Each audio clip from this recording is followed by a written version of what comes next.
The podcast you are about to listen to contains potentially explicit content, depending on how horribly depraved you are. Listener discretion is advised. Some bitch. Hi everyone, and welcome to another episode of Leet Speak. We have a short cast for you tonight, so that probably means we'll only have about a half an hour show for you. We've got me, Kyle as usual, Scott, and Dylan with us tonight. And Howdy. Hey. we got a few things we'll discuss with you, and that'll probably be it for the night. And we'll be on here again tomorrow night, trying to catch up to what we promised that we have not delivered yet this week. With that said, Dylan, do you want to kick us off with anything? Sure. Just recapping some of the news that's been going on. First off, have you guys been following Portal 2 any? Yes and no. Yeah, same here. Like, I'm excited about it, and I know it's coming out soon. I just don't know too much about it. Yeah, same here. Yeah, well, they announced plenty of, gameplay features this over time. And then, of course, there was the delay, but they actually just announced a new feature, and it kind of goes back on what you and Brandon were talking about, Kyle. Well, really, it was what we were all talking about. I think it was episode 9, about the whole Valve and Microsoft thing. Uh-oh. And yeah, with the whole extras and the big DLC fiasco. Yeah. Anyways, it was a few days ago that they announced that Portal 2 on the PS3 is going to be able to play with PC and Mac owners, like, seamlessly. That's cool, at least. So essentially they're going to be integrating Steam into PS3, so we may see that functionality come out of future Valve titles. Basically, that means the 360 is just kind of be its own little standalone platform for Valve games, because on the PS3 you're going to get all the updates. It's going to have the user maps. It's going to have everything that we were bitching about a few podcasts ago. It'll be available on there, as Valve was originally wanting to distribute it. That's both good and bad for me.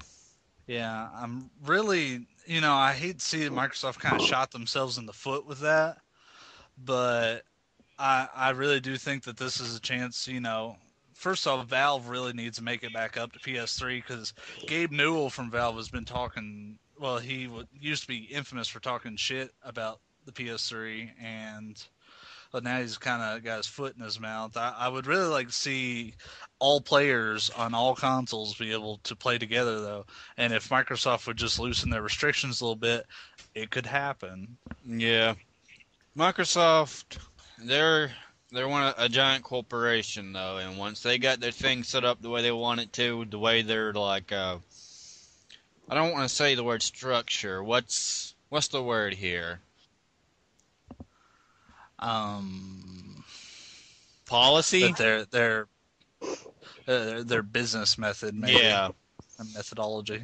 If they piss on that for one company, they might as well piss on it all together. Yeah. It was like you were talking about with Stranger's Wrath, how it was barely over the 2 gigabyte limit. Yeah. For a downloadable title. So pretty much the 360 owners are just going to get dicked out of that. And to be honest, that's really not fair. And this is coming from a PlayStation fanboy. You guys should be able to get that game too. And it shouldn't be because of Microsoft's bullshit policies that you guys get dicked. Yeah. Yeah, that's bad. I heard before that Microsoft wasn't even going to do Portal 2. So we are going to at least get it now? From what I can tell, yeah. But to be honest, I haven't really looked into the 360 version. I only caught the PS3 version of it because I'm going to be picking it up on PC regardless. But yeah. Still, it'll be nice to mesh both a console and a PC community together and still have all those mods and stuff. It'll be really interesting. This isn't the first time, though, we've had user-created content in a game. I believe it was Unreal Tournament 3 on the PS3. I don't remember, but it allowed you to download user skins, maps, and of course there's the Little Big Planet series as well. So this is already, Sony's already kind of done this, but now that Valve's actually backing them with Steamworks, we could see some really powerful multi-platform games that can be played, between the PC and the PS3. I'd like to see the 360 jump in on that too. I think they're going to come around eventually once they see what a mistake it is. Yeah, because I mean, that's just going to hurt their sales a little bit because it's going to close the community now. Is that going to mean that Portal 2 is probably going to sell bad in the 360? No, especially if they include it in some kind of package like they did with Portal in the orange box. So I doubt it because they're going to sell this one full price. Yeah. But um, we could see an impact. This could be, one of the features to lean people more towards the PS3 version of it is all the user content and the multi-platform play. Didn't they do that with Shadowrun where you play with PC players and 360 on the same? Yeah, I was going to bring that up actually. If you had it on the 360, you could play with people who were playing on Windows. I think the system was called Windows Live. Is that right, Dylan? It's Games for Windows Live. Yeah, you could play with people who were using that to play Shadowrun. And you didn't run into a whole lot of them because I don't think it was really popular on the PC. But there was still some... You would know when you were playing against one. Yeah, I'm sure they played pretty different, and I would like to see how Portal 2 is going to work with both its normal story and also as a cooperative mode. And I don't know if it has any kind of competitive mode in it or not, but I know it's definitely got cooperative in it. And I'd like to see what the difference would be between a console player and a PC player. Unless they do a competitive mode, I don't think you will see much of a difference. I don't think so either. Yeah, like I said, because on the 360, you could tell when you was playing against someone on the PC because sometimes they had more of an advantage and sometimes they had more of a disadvantage. Mm-hmm. I think the shooting and the spinning was a whole lot quicker on the PC than it was on the 360, and that makes a whole lot of sense. Yeah, it does. There are some games where you have that precise amount of control, and it might not cater to everyone. Going a little bit off subject, but it's not like we're really killing for time or anything. Yeah. I picked up Battlefield 2 on the PC, and there's all sorts of plethora of love. I believe you remember my status on Facebook saying that I fucking hated it. Yeah. Well, I had decent reason for hating it. The game has all the potential to me to be very fun, and there are some aspects about it that are absolutely great, and I love it, like the destructible environments. But I think the biggest problem for me was the control. I'm very used to playing PC games, but for some reason, I just feel like I would have enjoyed Battlefield 2 more if I had an actual controller in my hands. And if I can find my little link cable for a 360 controller, you better believe I'm going to hook it in and get it configured. And I'll play it on my PC with a controller. And I probably will say at that point I'd like it, because that's about my biggest complaint with the game. Yeah. Like I have complaints about some PC games too. I mean, I'm so used to playing on a console all the time that I have a hard time switching back and forth. Exactly. That's what I was going to say. There's some people like me who have played console more than they have PC games. So a game that's on the PC and the console, those few people will do better on the console. Like, if I pick up a game for the PC and try to play it, I can play it. But I'm not as good on the PC as I am with a controller, so I'm lost. Like, if I were to do the same thing, Dylan, that you're talking about, if I had it for both, I would probably be way better on the console version than I would on the PC. Well, yeah, that's how it was with the original Left 4 Dead, because I had originally bought it on PC to play with Miguel and Miggins, but then after lots of coaxing and convincing from some of you guys, I picked it up also on the 360. Well, I'm kind of like you. Yeah, I'm a PC gamer, and if need be, I'll throw down on a PC game, but I just feel so much more comfortable with a controller, even though, it may have disadvantages in comparison to PC. It's not really a disadvantage when you still play better than you would have with keyboard and mouse. Yeah, I felt the same way when I played that on the PC. Like, I can still play it, and I can run it fine. It's just that I'm nowhere near as good as I am when I play it on the console. Yeah, on the console, I remember, going through the maps on Expert. Yeah, it was hard, but at the same time, it felt very manageable. But playing on the PC, I have a hard enough time going through normal. I do like that on the PC, though, that I have a wide range of maps to play with. that we Yeah, just talking about. Yeah, that is one of the best things about PC gaming is mods. Mods are great things. They should be put on a pedestal and loved upon. Especially that Raccoon City one. Oh yeah. I think we briefly touched on those maps, but they are pretty good. I'd like to play them now that I have my new graphics card. Me and Matt and Austin tried to do the Resident Evil Mansion one, but just like the Resident Evil Mansion itself, it had a lot of puzzles in it, and that just straight up ruined us. Huh. Really? Yeah. I haven't played the mansion one. Oh yeah, dude. Kind of like the statue puzzles that were in the Resident Evil game. Mm-hmm. There's like a button in the room where there's two statues, and if you press the button and you don't do it right, two jockeys will appear and just straight ruin you. Damn. Oh God. Yeah. And see, there's a right way and a wrong way to do puzzles in an FPS game on a PC, and that's not sound like the right way to do it at all. It needs to be pretty simple. It doesn't have to have a simple solution, but it just needs to be simple in mechanics. Yeah. Going back to the Steam thing on the PS3, I'm a fan of that actually.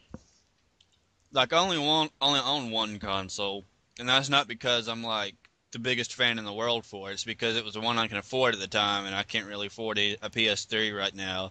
Like I rented one from like Rent a Center for a while just so I could play Metal Gear Solid 4, I remember that. and I was gonna keep it, but at the time there really wasn't that much I wanted to play for the PS3, and $40 a week was kind of killer. So Now, is whenever that rent to own or just yeah, rent to own, period? which means Oh. I'd be paying more than I would just to buy it. Yeah. So when I can afford one, I'm going to get one because the big benefit that the PS3 has over the 360 is the 360 has more games I want to play, but when it's time for a new 360 to come out, the PS3 can keep going. Yeah, because really, you can have the slim or the regular model, and I still have my 60 gigabyte fatty, and it's still working great, and I don't see any problems coming out of it in a while. And it's a really powerful machine too. Yeah, it is. Like the 360 takes a lot of modern stuff and really showcases, hey, here's what we can do now. But I always got the feeling more so from the PS3 that they were thinking more ahead. So even though it might not pay off right now, I mean, we're starting to see some really killer looking games come out for it. I mean, Final Fantasy 13 looked amazing on there. MGS4 looked amazing. The Uncharted games look amazing. And I'm just speaking purely from graphics, but I mean, they all play really well too. Yeah, Metal Gear Solid 4. I haven't played a whole lot of PlayStation 3 games that were like phenomenal when it comes to like visuals. But when I was playing not Resident Evil, screw that. When I was playing Metal Gear Solid 4, I was like, my God, it's like I'm playing an actual cutscene. Yeah, and to be honest, it was really hard for them to outdo those graphics. I've only got a few PS3 games I'm actually going to, boast about graphics. I don't like boasting about graphics because graphics is just all the bells and whistles, but it doesn't necessarily mean it's going to be a good game. Right. But, I mean, this is one of those games where, as being a nerd and a technical nerd who actually I pay attention to, clipping and all sorts of stuff. Oh, hey, it's Miguel. I'm gonna mute my mic, but you guys talk about whatever. All right. While he's doing that, Scott, do you want to go on to Smackdown a little bit? Yeah, sure. Why not? Some of you heard Brandon go on for weeks and weeks and episodes about SmackDown versus Raw 2011 is actually an amazing game. Yeah, it's pretty fun actually.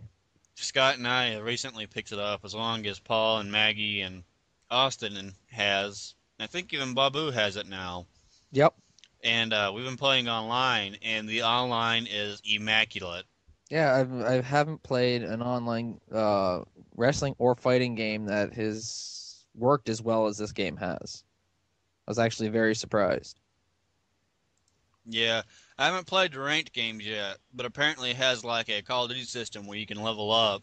Yeah, that's what I heard too. And When me and Austin did that tag team last night against you and Maggie, me and him decided we was gonna do that against some random people in ranked matches. Oh, that would be fun.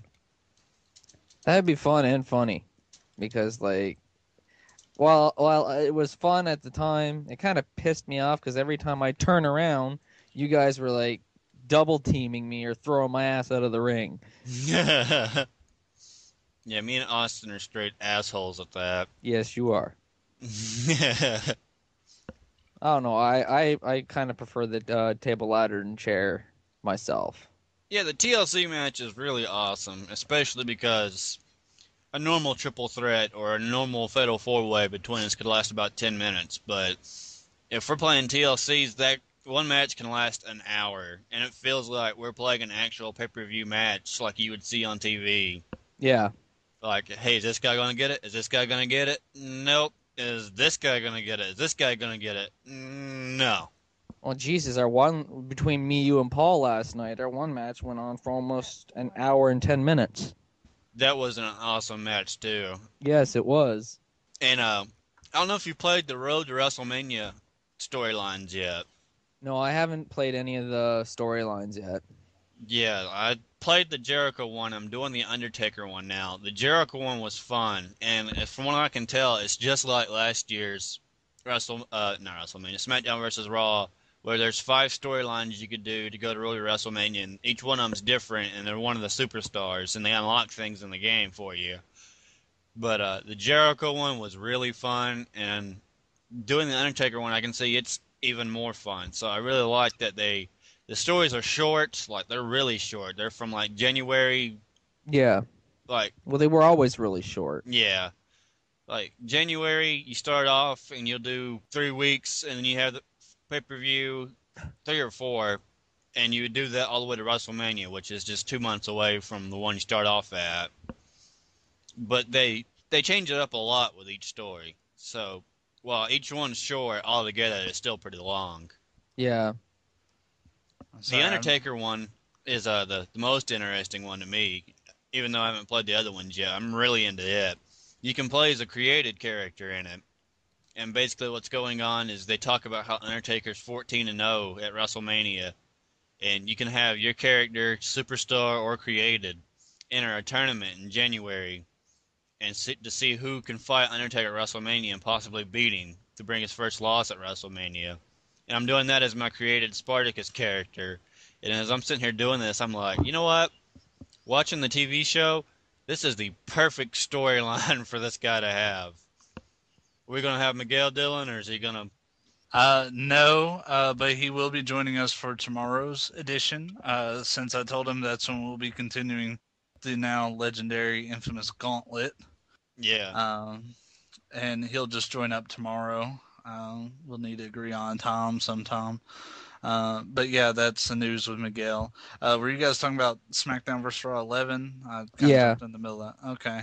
Yeah, I do want to play that. You really should. Well, I'm really enjoying the created character. Yeah, option. that's the one thing that's amazing about it, Dylan. The 360, I know it's on all consoles. I'm sure it's on the PS3, isn't it? Oh, yeah, I'm sure they have it out for just about everything. I could probably download on my iPhone. I haven't checked, but I'm just saying. Yeah. The 360, where we can't get mods for a lot of games, we can pretty much get those for SmackDown as far as characters go, because Scott is able to, like, people like me will sit there and create characters till the cows come home. But for people who don't want to do that, they can just go online on the 360, and I'm sure the PS3 too, and look at what people have created and just download those characters. Like, Scott has downloaded tons of characters. Who all have you downloaded, Scott? I downloaded a couple. Check them out. Superman. Oh God, which other ones was it? There was Superman. There was Sweet Tooth. No, I made that. Oh yeah, that's right. You made Sweet Tooth. I pretty much the only downloaded one I have left that I decided to keep was Superman. But yeah, there's different Resident Evil ones out there. There's, like, you name it, any video game you name, pretty much someone's got a character based on it in there, and it looks remarkably well. Like, I was surprised. I was just screwing around one day, and I figured, what the hell? I'll try to make Eddie Riggs from Brutal Legend. And it's spot on. Yeah, it came out really well. I was surprised Really? that it did. But how long did it take you to make it? Just to make Eddie Riggs, Yeah. probably about 5 minutes. Yeah. Really? Damn. Yeah. I remember it used to be really meticulous. Like I would go and visit some of my family, and every year that's when I got exposed to a lot of the later Smackdown games. So I stopped buying them after a while, just because my friends always had them, and I'd rather mooch. But I would go up there and I would play, and man, it would take us 6 hours or more to make a character and fine tune them to how we wanted them to be. It would kind of suck because I'd be leaving like 2 days later, and here I am. I have this fully detailed guy. I did his whole move set. You know, you probably didn't mess with the move set so much, but Yeah. as far as the character creation, man, I can just sit there for hours and tweak and tweak just to get it perfect. Like you and I was talking about last time we spoke about SmackDown. Well, I remember the days when you could go to GameFAQs.com and look Mhm. at the custom ones people have made and write down every detail they did, and then go back to your console and key them in. But like those days are gone now.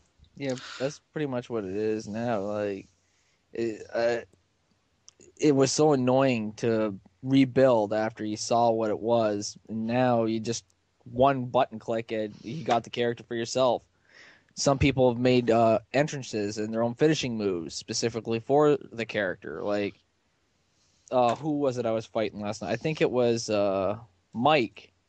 Mike made a finisher where he could literally punch me in the nuts like six. No, it was Paul, wasn't it? Yeah, Paul for his Crixus Punch me in the nuts character. like 6 times and kick me in the nuts twice and then do a freaking suplex on me. What was he, cock knocker? Yeah, by the time Paul's finisher was done, your testicles were gone. Yeah, pretty much. I am the testicle destroyer. the Yeah, only like there's some really interesting things you can do with that game. the only gripe I have is the problem we're having with Brandon right now. Yeah, really. What it is, Dylan, is that Brandon downloaded a lot of custom content that they put on the marketplace, like different Oh. attires and stuff for current wrestlers, and because we don't have those, we can't play with him. Yeah. Now, see, that's Jack. They should still offer the download, but just restrict access. So that way other people can use it and you'll have it on your hard drive. You just can't actually access it with your own characters. Yeah. Because I remember for Street Fighter 4, I'm not a fighting game person, but I picked that up on a whim for the 360 and I suck ass before anyone asked. But they had all the character costume packs out, and all you had to do is download a little patch, and they could use whatever character costume they want, but it didn't matter. There's one costume out for a wrestler that's completely free, and they say that's supposed to fix it, but we all downloaded that and we still couldn't connect to Brandon. Damn. And that was supposed to be the connecting patch too. Well, maybe Yeah, they'll pretty get much. it. Is it still a pretty new game, isn't it? Yeah, I think it came out in November, maybe. Okay. Yeah. Well, they still have a couple months before it kind of gets out of its official patch window. As Well, long yeah, as they don't like- stray too far, it won't hurt it. Fallout New Vegas is still like, as much as I love that game, it needs a big time patch, and that's been out for a while now. Yeah, I'm not going to be able to play that game again until they patch a lot of things. Really? Yeah. I Well, need to there's borrow some- that from my friend. There's some in the Xbox version anyway. There's some game breaking glitches. Like, I mean, to the point where every time you go to return a quest or whatnot for a main mission, you freeze when you try to get in the room. The game won't load. Ouch. Yeah, just a lot of crap, and it's a real piss off.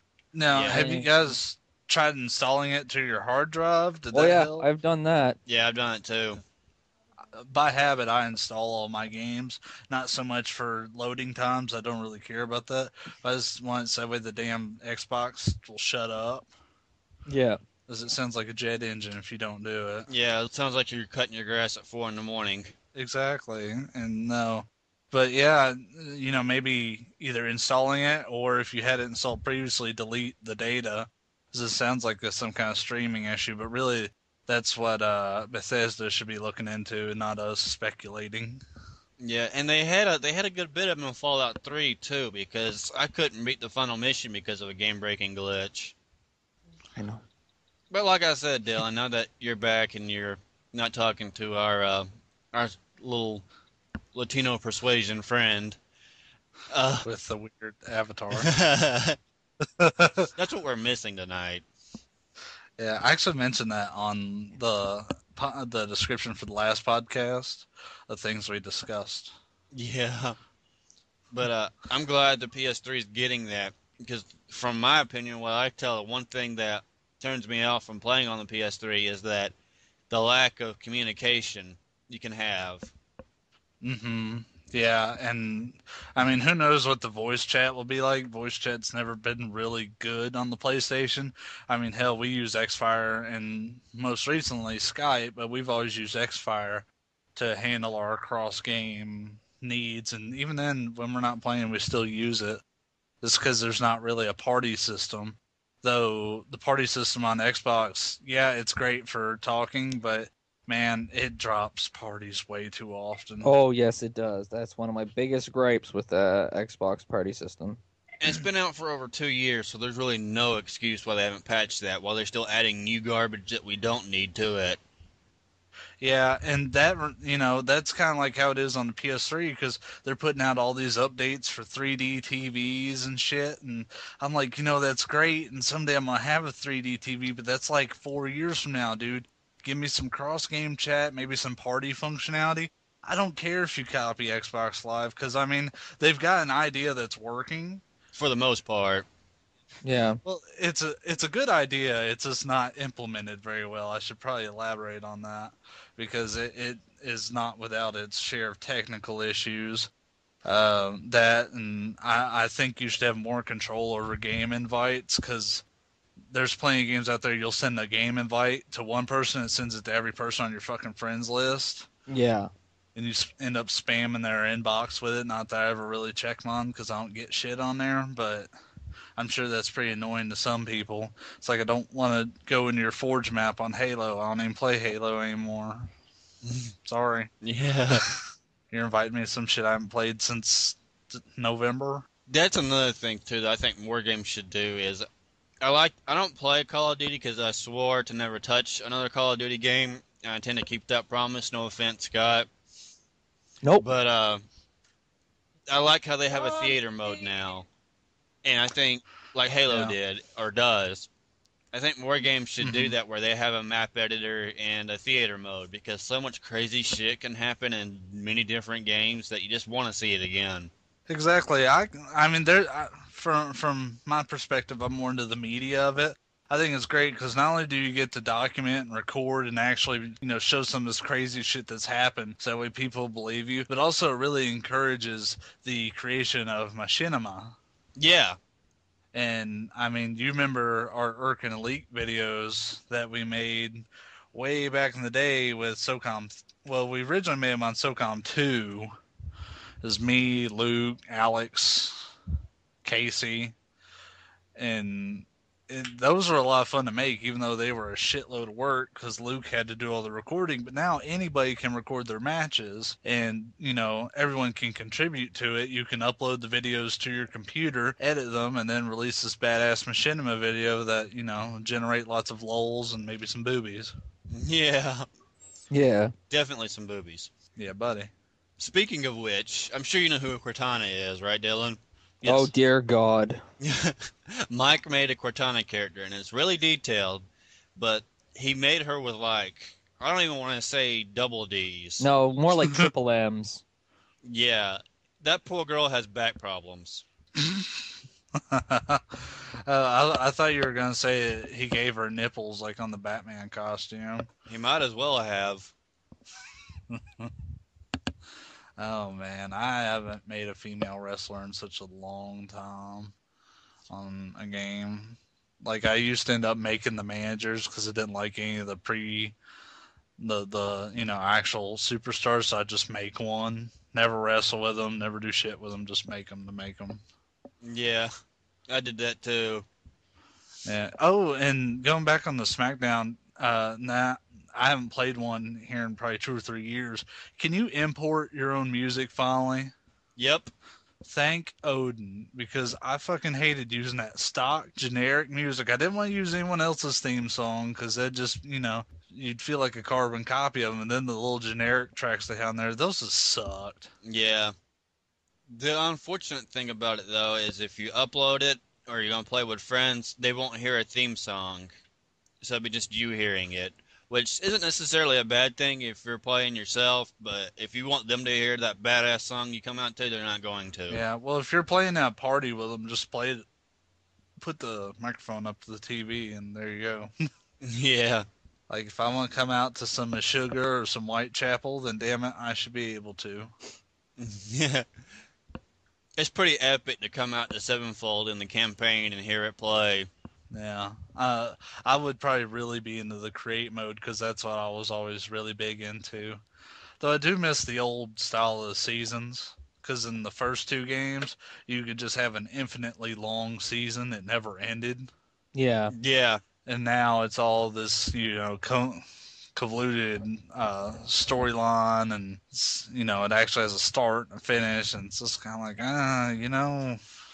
I can only play through this so much. I want to rival with everybody on the roster at some point, not just per playthrough.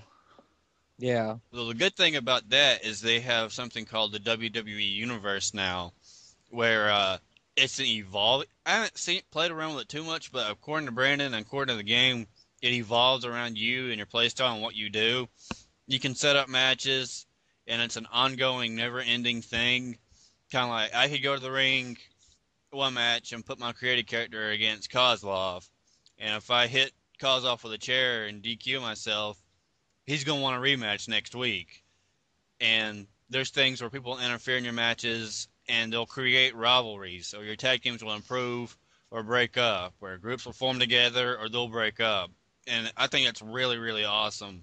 Yeah, I would like to see something dynamic happen with, rivalries and stuff. So, I'll tell you what, just for you guys, I'll go ahead and put that on my Gamefly queue for the 360. So that way I can tear some ass on there with you. Awesome. Isn't Oh, yeah, Gamefly dude. I'm sitting here amazing? looking at 3 games I have rented from there, and I can't tell you how many games I've acquired through non-maritable means through there. Yeah. Yeah, it's really easy to exploit, though. I never initiated that. It just always worked out in my favor. Thanks for Dragon Age Origins, by the way, guys. It How'd was you like pretty it? good, and it was even better because I got it for free. It was like how I got Metal Gear Solid 4. Now, I'll tell this story because I'm pretty sure they can't do anything to me because it was totally GameStop's fault. But we got a little bit of time to kill, so it'll be an interesting story. I used to pre-order all my games online through GameStop because where I live, there's not a GameStop in the town that I live in. There's one in the town I work in, but not the one I live in. So that tells you how small and crappy this town is. So I would order them online so that way I didn't have to run to a GameStop. Well, I ordered Metal Gear Solid 4 probably 2 months in advance, paid full for it, paid the extra shipping to get it the same night, which was kind of cool if you did that because sometimes you get a game a day before its official release, which I thought that was really cool. Yeah. All right, guys. That's awesome. Okay. I think he's talking to the Yeah. party on the Sorry 360. about that. You're good. So, anyways, I order the game, and then release day comes. I'm like, sweet, let's play this game. I come home from work, and sure enough, it's not on my fucking desk. So I'm like, okay, whatever. It'll be here tomorrow. No, it wasn't there the next day. I was furious at this point because I've been waiting for this game for a while. So I call up GameStop. I'm like, all right, look, I'm going to need you to give me my money back and to take your game back because I'm just going to go buy it from somewhere. I ended up driving to GameStop anyways. Well, I went to GameStop, bought the game, came home, played it. Yay, everything was, sex and candy and amazingness. 2 weeks later, I get a package in the mail from GameStop. What is it?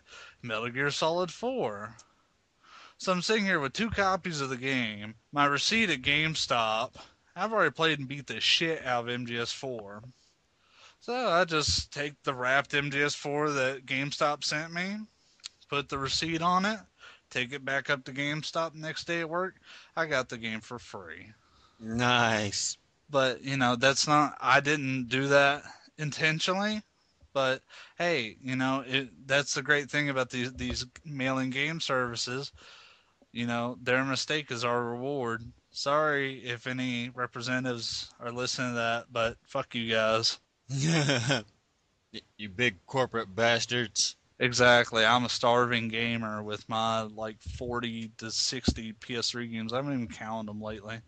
So, Yeah. whatever. I might start pre-ordering games from Gamefly. You saying that sometimes you can get them the day before? Well, it wasn't Gamefly, it was GameStop that I Ah. pre-ordered it through. Gamefly, it was just a big shipping error that turned out to my benefit and a little white lie. I hear Miss Nancy laughing. But I'm not gonna be able to get it from GameStop, but I'm definitely getting Dead Space 2. I should have probably pre-ordered that from Gamefly because I doubt they're gonna be able to send it to me the first week. Yeah, probably. I know I pre-ordered. I went ahead and got the limited edition, as per Scott's suggestion a couple of podcasts ago, and I got that literally the last one that they had available for PS3. I got it, so Nice. Cool. I'm really looking forward to fucking around with the little, was it the plasma gun replica? Yeah. Yeah. Yeah, that's gonna be fucking sweet because I'm gonna have it at work and I'll be chasing around old ladies with it. It's gonna be great because they hate when I bring that kind of shit in. Before I wrap it up, I wanted to mention something too that was kind of not really about gaming, but since I mentioned him before, I wanted to bring it up again. For those of you that have watched Spartacus, the TV show Blood and Sands, the prequel has come out and it aired last night, and it's pretty much amazing already. For those of you who haven't watched Spartacus, neither of y'all have seen it, have you? No. Nope. Okay. Did you ever watch 300? I Yeah, did. I've seen it. What'd y'all think of 300? It wasn't too It- bad. I enjoyed it the first time I watched it. Then it got kind of milked by the sixth because my friends were like, dude, we're gonna watch and drink beer. Okay, Yeah, cool. that's how we were too. But as much as I liked 300 the first time I watched it, Spartacus the TV show is better than the 300 movie in every way. Wow. If you guys know anything about the actual Spartacus, you know what he went through, right? Yeah. Mm-hmm. Basically how he was captured by the Romans and became their gladiator and all that. That's what the old, God, I think it was 60s movie and TV show is about. But the TV show is even better than the old movie was. It's played by Andy Whitfield, and he's pretty much an amazing Spartacus. The TV show, you got every episode you can count on 3 things: blood, tits, and ass shots. Ah, that's great because that's actually on my movie rating criteria. I know it's not a movie, but I have a written list of criteria. I'll probably post it up or on my blog or something later. But I have a 20-point scale and tits and ninjas and explosions and shits on there for how awesome something can be. I'm really glad to hear it's got tits. I know it sounds horrible, Oh, but I dude, don't like give a shit. every 5 minutes there's some in that show. I am all those, man. They're all Oh, about Jesus. trying to show how immoral the Roman Empire was, which is hard to do in a lot of movies. But with this being a TV show, they really go into detail. They're not like, hey, this is what we do here. They don't tell you, they show you. And like I've said in a couple of podcasts before, I love when TV shows do that. They just show you how corrupt it was back then and all that. Yeah, they have a lot more time to work with too, whereas movies constricted like 2 hours. Yeah. That's what, between 2 and 4 episodes of a show, depending on if it's a half hour, hour long show. You having Netflix, you should look up Spartacus Blood and Sand and put it on your queue and start watching it, Dylan, because you would be in love with it. Okay, is it on instant stream or? Yeah, because Stars, the station it comes on, owns Netflix. So Oh, okay. back when they were airing it, me, Paul, and Bobby were watching them as they aired on TV through Netflix. Oh, that's cool. And apparently they're doing that with the prequel, Gods of the Arena, too. And reason why I mentioned the whole Spartacus thing was to get into this. The guy who plays Spartacus, as awesome as he is and as badass as he is, has been diagnosed with non-Hodgkin's lymphoma, and they don't think he's going to make it. And so they pretty much had to push back season 2 once season 1 ended when he was diagnosed, so he could go into chemotherapy and all that. So while they were doing that for him, they got the idea. They're like, you know what? Let's go back to this Lotus where all Spartacus season 1 happens and do some more backstory to it. That'll fill up some void for our fans, and then we can get season 2 ready to go with the current Spartacus, if he's still around. So that's what Gods of the Arena is. It's a backstory to a lot of characters that are dead on the show now. You get the story of them and that Lotus before Spartacus even got there. And me and Paul watched the first episode today, and it is amazing. You already know that the main bad guy in season 1, Quintus Battiatus, the guy who runs the Lotus, is pretty much the world's biggest asshole, and you can't wait for him to die if he dies. By the way, that guy I'm talking about, I know you guys both watched The Mummy, right? Yeah. Yep. Get this, you guys will love this. That guy is played by the brother in that from those movies. Well, shit. Hurley's brother, I can't remember what his name was on there, but I know y'all know who I'm talking about. Yeah, I know his face, what you're talking about on there, yeah. But yeah, that's him, and he plays pretty much the world's biggest dickhead of Rome. And the backstory is all about him and how he got started with the Lotus. And without going into spoilers, I'll just tell you how awesome it is with one sentence. First episode me and Paul watched, there is a gladiatorial fight in the marketplace with one of the guys blindfolded. Well. Yeah. The fights are really well done and choreographed, and both seasons so far, exceptionally well. The storylines are great. They do a good job of showing how corrupt Rome was. You get attached to characters you probably shouldn't. And, yeah, it's just an amazing TV show. And I'm hoping that Andy Whitfield pulls through, because they're already talking about that if he does pass away, he wants someone to replace him. And I don't want anyone else to do that, because most times when TV shows replace a main character, it usually just jumps off the shark immediately. Yeah, because it's really hard to, keep the identity of the show if you change up the main person who's in it. That's a big part of how you identify a show. Exactly. And to change that, well, that would be to change the show. Yeah. The good thing, though, that the way I see it, though, is that this show would be one of the exceptions that can make it, because he has an army behind him now. Spoiler alert, but not really. And a lot of the people in his group are big main characters, and they're almost as important as he is. So even if they didn't even have a Spartacus, they just went with those characters, the show could keep going. All right. But that's all I got to say for tonight's episodes. Anything you guys wanted to throw in? No, not much. Not until I get a chance to play Dead Space anyway. So Yeah, it sucks. Well, it doesn't really suck because I've got good reason, but I'm not going to be able to start playing until Wednesday night. I'm about halfway through the original Dead Space, so that'll give me a little bit extra time to get to it. yeah. What are you thinking of that one so far? Well, I've been through the original Dead Space already. It's just it's been so long since I played it that it's almost like playing it again from scratch. And I forgot that game can actually be kind of scary. Yeah, it does have a lot of action roots in it, but really, they did a great job with the atmosphere, and I really hope that translates over into the installment that is coming out on Tuesday. God, I can't wait to play it. Neither can I. All right, everyone. Well, that's our episode of Leet Speak for tonight, and we should have another episode up tomorrow or the next day. So I'll see you then. All right. See you later. So yeah.